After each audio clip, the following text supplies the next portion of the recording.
नमस्कार प्रिय विद्यार्थियों। आज आप लोग प्रमेय देखिए यानी थ्योरम देखिए। तो जो थ्योरम बताने जा रहे हैं प्रमेय बहुत ही इम्पॉर्टेंट है, मोस्ट इम्पॉर्टेंट है। इसको आप कायदे समझिएगा, एकदम ध्यानपूर्वक समझिएगा और जहाँ कहीं भी दिक्कत होगा उसको पूछिएगा। तो आज प्रमेय बताने जा रहे हैं। प्रमेय नंबर 6.1 है। यह उसको कहते हैं बेसिक प्रोपोर्शनलिटी थ्योरम या बीपीटी कहते हैं। बेसिक प्रोपोर्शनलिटी थ्योरम कहेंगे या बीपीटी कहते हैं शॉर्ट फॉर्म में, या हिंदी में कहेंगे उसको आधारभूत समानुपातिकता का थ्योरम या आधारभूत समानुपातिकता का प्रमेय। तो बेसिक प्रोपोर्शनलिटी थ्योरम को हम एक और नाम से जानते हैं, किसका क्या नाम है? Thales theorem. इसको एक और नाम से जानते हैं थेल्स थ्योरम, जो कि बहुत इंपॉर्टेंट है। इसके 3 नाम हैं: बेसिक प्रोपोर्शनलिटी थ्योरम, आधारभूत समानुपातिकता का प्रमेय और थेल्स थ्योरम। ये 3 नाम है। तो प्रमेय कहता क्या है? इस प्रमेय को आप क्या करिए, एकदम बैठा लीजिए दिमाग में। प्रमेय कह रहा है कि यदि एक रेखा किसी त्रिभुज की 2 भुजाओं को एक रेखा कह रहा है किसी त्रिभुज की 2 भुजाओं को एक ही अनुपात में विभाजित करे, वह तीसरी भुजा। सॉरी, प्रमेय नंबर 6.2 था। पहला देखिए, कह रहा है पहला में, यदि किसी त्रिभुज की एक भुजा के समांतर अन्य 2 भुजाओं को भिन्न भिन्न बिंदुओं पर प्रतिनिधित्व करे। कह रहा है यदि किसी त्रिभुज की एक भुजा के समांतर 2 भुजाओं को भिन्न बिंदुओं पर प्रतिच्छेद करने वाली एक रेखा खींची जाए तो एक अन्य 2 भुजाओं को एक ही अनुपात विभाजित हो जाती है। एक अन्य 2 भुजाएं एक ही अनुपात में विभाजित हो जाती है। तो क्या कह रहा है? देखिए, लिखिए क्या, माना ABC एक त्रिभुज है। मान लेते हैं ABC एक त्रिभुज है और भुजा BC के समांतर एक रेखा DE खींचते हैं। इस भुजा के समांतर एक रेखा DE खींचते हैं। कौन सी रेखा खींचते हैं? DE। अब ये जो DE रेखा है क्रमशः बिंदुओं AB और AC, क्रमशः जो रेखा है AB और AC को बिंदुओं D और E पर क्या कर रहा है? प्रतिच्छेद कर रहा है। जो बिंदु D और E है, जो भुजा AB को D पर प्रतिच्छेद कर रहा है और AC को E पर प्रतिच्छेद कर रहा है। हमको दिखाना क्या है? जो एक भुजा DE है BC के समांतर है। तो कह रहा है जब किसी त्रिभुज की एक भुजा के समांतर कोई दूसरी भुजा खींची जाती है तो इसको या जो अन्य दोनों भुजाओं को प्रतिच्छेद करती है उनका अनुपात क्या होता है? बराबर होता है। तो मतलब सिद्ध करना है इसका अनुपात यानी AD अपान DB बराबर सिद्ध करना है AE अपान AC। क्या सिद्ध करना है? AE अपान AC। तो प्रमेय एक बार फिर सुन लीजिए। कह रहा है यदि किसी त्रिभुज की एक भुजा के समांतर अन्य 2 भुजाओं को भिन्न भिन्न बिंदुओं पर प्रतिच्छेद करने, अन्य दोनों भुजाओं के भिन्न भिन्न बिंदुओं पर प्रतिच्छेद करने के लिए एक रेखा खींची जाती है। ये रेखा खींची जाती है, इन दोनों भुजाओं के भिन्न भिन्न यानी अलग अलग बिंदु पर प्रतिच्छेद कर रही है। तो एक अन्य 2 भुजाएं एक ही अनुपात में होती है। ये दोनों भुजाएं जो हैं एक ही अनुपात में विभाजित हो जाती है। इनको क्या करना है? सिद्ध करना है। यानी एक ही अनुपात मतलब AD बटे DB बराबर होगा AE अपान AC। तो करें क्या हम जो है भुजा जो E है, बिंदु E से रेखा AB पर एक लंब खींचते हैं जिसका नाम है EL। भुजा AB पर एक लंब EL खींचते हैं। ये सब आप जो रचना है लिख लीजिएगा। भुजा AB पर EL एक लंब खींचते हैं और भुजा AC पर DM एक लंब खींचते हैं। लंब मतलब 90 डिग्री होगा। तो क्या किया हमने? AB भुजा पर EL एक लंब खींचा और AC भुजा पर DM एक लंब खींचा। अब हम लेंगे क्या? और भुजा D को E से मिलाया, भुजा D को E से मिला दिया और D को C से मिला दिया और B को E से मिला दिया, इससे मिला दिया। इतना रचना कर दिया हमने। अब आते हैं आपके थ्योरम को प्रूव करने पे। तो पहले हम देखेंगे त्रिभुज ए डी ई, त्रिभुज ए डी ई, देखिए इस त्रिभुज, देखिए इस त्रिभुज ए डी ई में अगर इस भुजा को आधार मान ले रहे हैं, ये भुजा क्या हो जाएगी, ऊंचाई होगी। या हम फिर कहें एरिया, एरिया त्रिभुज ए डी ई बराबर हो जाएगा 1/2 गुणे आधार गुणे ऊंचाई। ये आप जानते होंगे कि किसी त्रिभुज का क्षेत्रफल बराबर होता है 1/2 आधार गुणे ऊंचाई होता है, जानते हैं, इसमें कोई दो राय नहीं है। और पिछली कक्षा में आपने पढ़ा होगा कि त्रिभुज एडीए को क्या लिखते हैं, एरिया एडी, एरिया त्रिभुज एडीई पढ़ते हैं। तो एरिया त्रिभुज एडीई बराबर 1/2 आधार गुणे ऊंचाई। अगर इस एडीई त्रिभुज में एडी को आधार मान लें, एडी को आधार मान लें, एडी को आधार मान लेंगे, ऊंचाई क्या हो जाएगी, ईएन, ऊंचाई क्या हो जाएगी, ईएन। तो क्या आ गया, एरिया त्रिभुज एडी का 1/2 गुणे एडी गुणे ईएन। देख कैसे इसको माने हम, ईएन मान लीजिए कोई त्रिभुज है, अगर यह इसको लंब है, इसको अगर आधार मानेंगे तो ऊंचाई तो ही होगा। अगर इसको आप सीधा करके देखेंगे, ये त्रिभुज जो बन रहा है ये इसी प्रकार तो बन रहा है, तो ये क्या हो जाएगा, देखिए यही प्रकार बन रहा है। शीर्ष क्या है इसका, ई है, ये वाला शीर्ष यह हो गया, और जो आधार है आधार ए हो गया, ए क्या हो गया, टी। तो एडी और ये क्या है, ईएन, यही तो इसको सीधा करेंगे तो एडी गुणे ईएन हो जाएगा, एडी गुणे ईएन। समीकरण नंबर इसको 1 मान लेते हैं, समीकरण नंबर 1 मान लेते हैं। किसको मान लिए, 1/2 गुणे एडी गुणे ईएन को समीकरण नंबर 1 मान लिए। इसी प्रकार हम एरिया त्रिभुज बी डी ई लीजिए, त्रिभुज बी डी ई, एरिया त्रिभुज बी डी ई क्या पा जाएंगे, इसका भी होता है 1/2। कोई त्रिभुज है उसका क्षेत्रफल क्या होता है, 1/2 गुणे आधार गुणे ऊंचाई होता है, आधार गुणे ऊंचाई। 1/2 आधार कितना है, इसका आधार अगर बीबी ले, ऊंचाई क्या हो जाएगा, ईएन, ऊंचाई इसका भी ईएन होगा। कैसे होगा इसको समझ लीजिए। देखिए ये क्या है, एक त्रिभुज है और हम कह रहे हैं ऊंचाई क्या है ना, ये कह रहे हैं त्रिभुज बी ई डी में ऊंचाई ईएन, कैसे होगा, देखिए मान लेते हैं, देखिए ये क्या है, एक विषमबाहु त्रिभुज है। क्या है, विषमबाहु त्रिभुज है, और विषमबाहु त्रिभुज इसका है, यहाँ पे डी दिया है, यहाँ पे ई दिया है, यहाँ मान लेते हैं बी दिया है। तो आधार इसका क्या है, सॉरी इसका जो, इसको बी मान लेते हैं, इसको बी, इसको इस प्रकार सीधे करेंगे तब अगर आधार इसको मानेंगे ऊंचाई, तो यहाँ किसी कोई दर्शा नहीं पाएगी। इसके लिए क्या करते थे, पिछली कक्षा पढ़े होगा, इस रेखा समांतर रेखा को आगे बढ़ाते थे और यहाँ से एक लंब खींचते थे। अब यह क्या हो जाता था, ऊंचाई, ये क्या दर्शाता था, ऊंचाई दर्शाता था। तब उस त्रिभुज का क्षेत्रफल क्या होता था, आधार गुणे ऊंचाई। त्रिभुज का क्षेत्रफल हो जाता था 1/2 गुणे आधार गुणे ऊंचाई हो जाता था। तो कैसा त्रिभुज था, विषमबाहु त्रिभुज में। विषमबाहु त्रिभुज क्या करते थे, ऐसे हम बढ़ाते थे और जो उसके बाद इस शीर्ष से जो लंब खींचते थे वही क्या होता है, ऊंचाई। यह आप लोग देखे होंगे समांतर समलंब चतुर्भुज में, समलंब चतुर्भुज में देखे होंगे आप।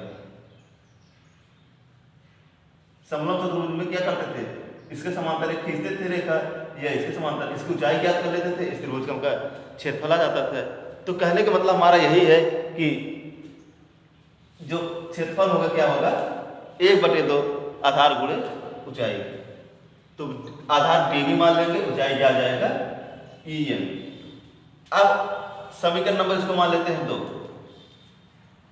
समीकरण 1 और 2 क्या पा जाएंगे, या समीकरण 1/2 से, 1/2 से समीकरण 1/2 पा जाएंगे।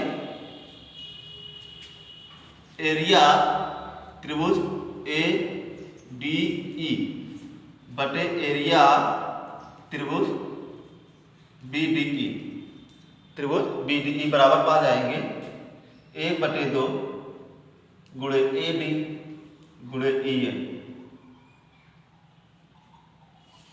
बटे 1/2 गुणे क्या है समीकरण नंबर 2 डी बी गुणे ई एम।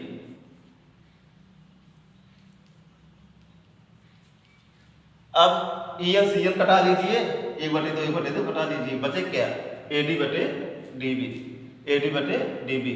यहाँ देखिए लिख दे रहे हैं कि अब बचा एरिया त्रिभुज ए डी ई, एरिया त्रिभुज ए डी ई बटे एरिया त्रिभुज बी डी बराबर क्या हो जाएगा ए बी बटे बी डी, ए बी बटे बी डी कहिए या डी बी कहिए, ए बी बटे ए ई कहिए, ए बी बटे बी डी कहिए, चाहो ए बी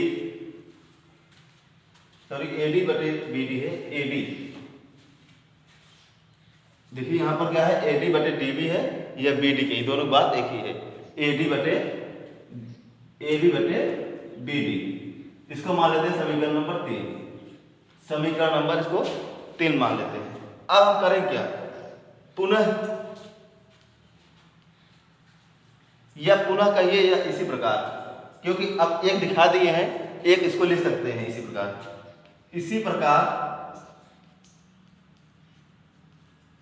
अब लेंगे ए ई डी त्रिभुज ए डी ई लीजिए, वही बात ए डी ई इसमें लीजिए, इसको लेकिन आधार मानिए, इसको आधार मानिए और त्रिभुज ए डी क्या लिख सकते हैं एरिया त्रिभुज ए डी ई बटे एरिया त्रिभुज ए डी ई बटे अब ए लीजिए त्रिभुज डी ई सी, एरिया त्रिभुज डी ई सी। अगर ये त्रिभुज लेंगे देखिए इसमें ए आधार मान ले रहे हैं, आधार क्या है ए ई है, आधार क्या है ए ई है, 1/2 क्षेत्रफल क्या हो जाएगा 1/2 क्या है आधार ए ई, ऊंचाई क्या हो जाएगी डी एम, ऊंचाई क्या हो जाएगी डी एम, ऊंचाई क्या हो जाएगी डी एम। देखिए यहाँ पर क्या हो जाएगी ऊंचाई, देखिए फिर से लिख दे रहे हैं हम यहाँ a/2 गुणे ए ई गुणे डी एम गुणे डी एम बटे डी एम हो गया। अब बटे क्या लेंगे इसका लेंगे, इसका आधार ए सी हो जाएगा 1/2 गुणे ई सी और डी एम। देखिए ये भी क्या है विषम बाहु त्रिभुज है और इसका ऊंचाई क्या हो गया यही होगा पहली तरह। अब ये कट जाएगा डी एम कट जाएगा, बचे क्या ए ई बटे ई सी बचेगा, क्या बचेगा ए ई बटे ई सी। यहाँ क्या पा जाएंगे हम एरिया त्रिभुज ए डी ई बराबर ए ई बटे या एरिया त्रिभुज डी ई सी बटे बराबर है दोनों, इसके बराबर ए ई बटे ई सी की। यानी हमारा क्या पा गए एरिया त्रिभुज ए डी ई बराबर एरिया त्रिभुज ए डी ई बटे एरिया त्रिभुज डी ई सी बराबर ए ई बटे ए सी। समीकरण नंबर 4 मान लीजिए। अब करें क्या हम समीकरण नंबर 4 मान लिए। अब यहां देखिए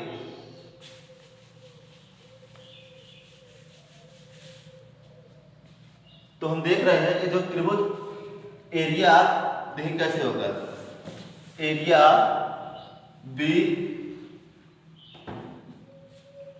बी डी ई, एरिया त्रिभुज बी डी ई बराबर होगा एरिया त्रिभुज डी ई सी के, त्रिभुज डी ई सी के। कैसे होगा देखिए हम कह रहे हैं इसका क्षेत्रफल त्रिभुज बी डी ई का क्षेत्रफल बराबर होगा त्रिभुज डी ई सी के, डी ई सी के। क्यों होगा देखिए हमेशा दो त्रिभुज क्षेत्रफल बराबर होंगे यदि उनकी जो दो रेखा, ये दोनों दो त्रिभुज हैं, दो समांतर रेखाओं के बीच में है, यानी DE और BC के बीच में दोनों त्रिभुज हैं, इसलिए हमेशा क्या होंगे, दोनों के क्षेत्रफल बराबर होंगे। क्योंकि इसको हमने सर्वांश में भी प्रूव किया है, आपने पिछले कक्षा में प्रूव किए हैं, क्षेत्रफल दिखाए थे कि ए त्रिभुज यानी ए त्रिभुज आपको बराबर होते हैं। इस जब बराबर होंगे क्षेत्रफल क्या होगा, बराबर होगा। तो इस त्रिभुज का क्षेत्रफल बराबर होगा इस त्रिभुज का क्षेत्रफल, क्योंकि एक ही आधार है, एक कंडीशन है भी है, दोनों त्रिभुज का एक ही आधार है, तो हमेशा क्या होगा, त्रिभुज क्षेत्रफल बराबर होगा। और तो और दोनों जो त्रिभुज हैं दोनों समांतर रेखाओं के बीच में है, दो समांतर रेखाओं के बीच में दोनों त्रिभुज हैं, तब भी क्या होगा, वो बराबर होगा। यानी area of BDE equal to area of त्रिभुज DEC। तो इसको मान लेते हैं समीकरण नंबर 5। अब क्या करिए, समीकरण 4 और 5 से क्या पा जाएंगे, यहाँ BEC का स्थान पे क्या रख दीजिए, BDE, DEC का स्थान BDE रख देंगे, क्या पा जाएंगे, एरिया त्रिभुज ADEE बटे, अब DEC का स्थान रख दीजिए BDE, यहाँ लिख दीजिएगा समीकरण 4 और 5 से, 4 और 5 से, 4 और 5 से पा रहे हैं एरिया त्रिभुज BDE बराबर क्या हो जाएगा, AE बटे EC, AE बटे EC, समीकरण नंबर 6, AE बटे EC। अब क्या पा गए हम, त्रिभुज ADE का क्षेत्रफल बटे त्रिभुज BDE का क्षेत्रफल बराबर AE बटे EC पा गए। क्या पा गए, AE बटे EC। अब देखिए समीकरण 3 और 6 को कंपेयर करेंगे, समीकरण 3 और 6 से क्या पा जाएंगे, तुलना करेंगे, देखेंगे इसका लेफ्ट हैंड एरिया मतलब दाएं जो बाएं पक्ष है बराबर है, तो दाएं पक्ष भी बराबर होगा। समीकरण के फार्मूले से, नियम से, किसी समीकरण का अगर एक पक्ष बराबर है तो दूसरा पक्ष भी बराबर होगा। ये बराबर है ये दोनों, इसलिए क्या समीकरण 3 और 6 से तुलना करेंगे, क्या पा जाएंगे, AD बटे BD, AD बटे BD बराबर AD बटे BD बराबर AE बटे EC, AE बटे EC। यही हमको क्या करना था, प्रूव करना था। तो हमने बता दिया कि किसी त्रिभुज ABC के एक भुजक समांतर कोई दूसरी रेखा खींची जाती है, तो उस जो समांतर रेखा खींची जाती है, तो उस जो समांतर रेखा है उस त्रिभुज के दोनों भुजाओं को एक अनुपात, समान अनुपात में विभक्त करती है, समान अनुपात में विभक्त करती है। हमने क्या दिया, दिखा दिया, यानी हमने क्या दिखाया, जो त्रिभुज ABC था उसकी समांतर रेखा DE था, उस भुजक किस अनुपात में विभाजित किया, AD अपान BD बराबर AE अपान EC। तो हमने इसको क्या कर दिया, प्रूव करना था। बहुत ही मोस्ट इंपॉर्टेंट है, इसको आप इसको दिमाग से ध्यान से पढ़िएगा, अगर जहाँ कहीं भी दिक्कत है इसको पूछिएगा, क्योंकि जितने प्रमेय चलेंगे सब बहुत इंपॉर्टेंट है, क्योंकि बिना प्रमेय के कोई क्वेश्चन आप हल नहीं कर पाएंगे। अब इसके कुछ सब थ्योरम है, यानी उप प्रमेय है, यानी कुछ विशेष स्थितियाँ हैं, कंडीशन है, जो कल हम चर्चा करेंगे, लेकिन आज के लिए इतना है। तो हमने बता दिया है, इसको बेसिक प्रोपोर्शनलिटी थ्योरम कहते हैं, या आधारभूत समानुपातिकता प्रमेय कहते हैं, या थेल्स थ्योरम कहते हैं। ये तीनों ही नाम बहुत इंपॉर्टेंट है, इसको आप याद कर लीजिए, चाहे जो पूछे तो आप इसको लिख दीजिएगा। बस आज इतना ही, धन्यवाद।